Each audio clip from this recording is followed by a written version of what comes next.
Getting a high-paying remote job is extremely competitive, and if you don't understand how client and potential employers actually choose who to hire, you can keep sending applications for months and months without hearing any response.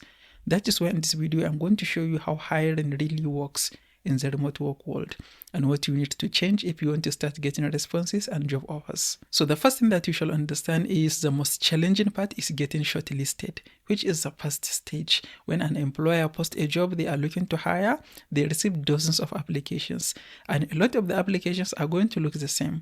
So getting shortlisted, being able to stand out and get shortlisted for the next stage is the most challenging part. Let's say an employer wants to hire a virtual administrative assistant. So they receive applications. You know, a lot of the times a remote work world doesn't care too much about your educational qualification. What it cares about is your experience and your skills, what you can do. That is what most employers care about.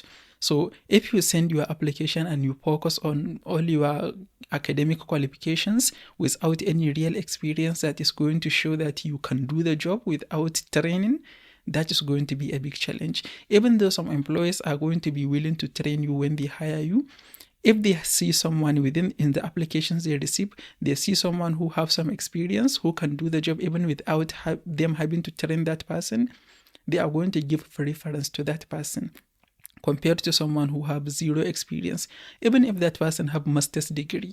So experience is what really matters the most, and you need to be able to stand out among dozens of applications and get shortlisted for the next stage. And there are ways that you can make your application, your CV, your resume, or your portfolio or proposal different in some way. What you just need to do is think of anything that you are going to include in your application that is going to set you apart.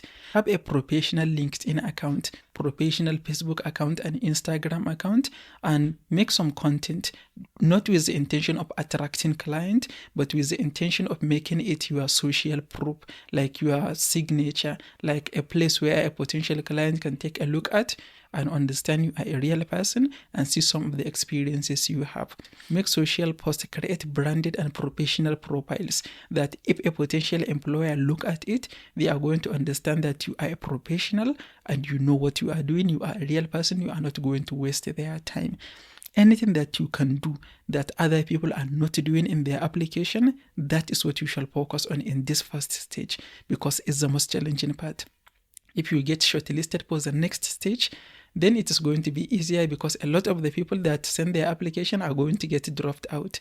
So a few that are left that get shortlisted, that is going to give you a higher chance. And really, if you can't think of any way that you can set your application apart, then maybe you haven't been doing a very good job at building up your skills. Then it means you get to work.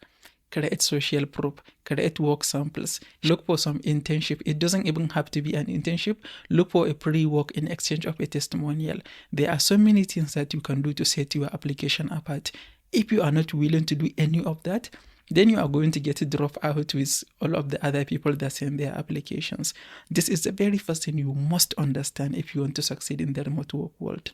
The first stage, everyone send their application, dozens of people.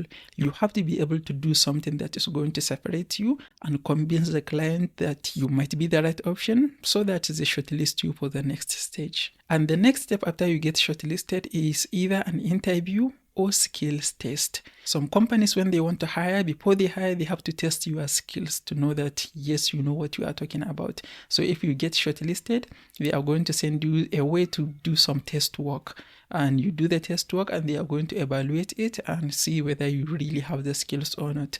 And all it comes down to is just you having the skills, really.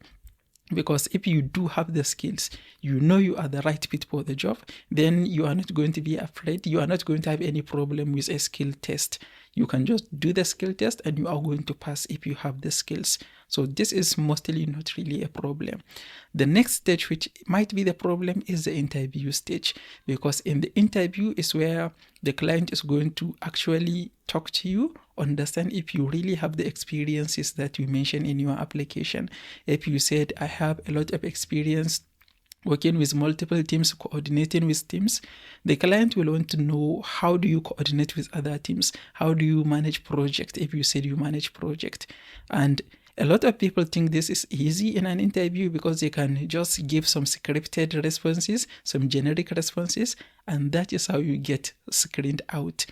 In an interview, you have to be very specific on what you do, what you accomplish, exactly what you accomplish with full details, because that is what is going to show the employer what you are talking about is true and you do have the experience.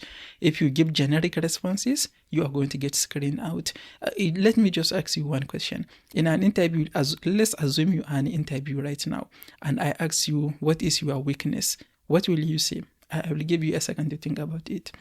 In most cases, I think 99% of the applications I receive when hiring for client or for myself, when I ask this question, people say, I am a perfectionist. Be honest, is that the answer that comes to your mind? Because if that is the answer that comes to your mind, maybe you should think of a better answer, because this is way too generic. 99% of applications I ever reviewed, when this question is asked, what is your weakness? People say I am a perfectionist. So you see, it becomes just a scripted thing that people just say. So when you get to an interview stage, you have to be as specific as possible on what you do and what you accomplish. That is what will prove to the employer that you know what you are talking about and you do have the experience. You are not just talking about it. So these are the 3 steps in most hiring process: getting shortlisted, attending an interview, or writing a skill-based test, and then getting hired. But before you get to that stage, you are going to have to find the job first. And in most cases, people look in wrong places. See, if you are looking for a fully remote job, looking in freelancing platforms like Upwork and Fiverr might not be the best idea, because most of the jobs that are posted on Upwork, Fiverr, Freelancer.com are freelance jobs. Freelance hourly jobs that doesn't have a full-time job benefit. So if you are looking for a full-time job, instead of using freelancing platforms, you might have better result using job boards, places like FlexJobs or Indeed. I tried FlexJob and I really like it. I never accept a job on FlexJob, but I tried it and I see how it works. It might really be the best place to go for if you are looking for a fully remote job. But if you are looking for a freelance job, like a virtual assistant job, where you are going to work for multiple clients, hourly client, you get paid for the hours that you work for, then job boards like FlexJob or Indeed might not be the best place.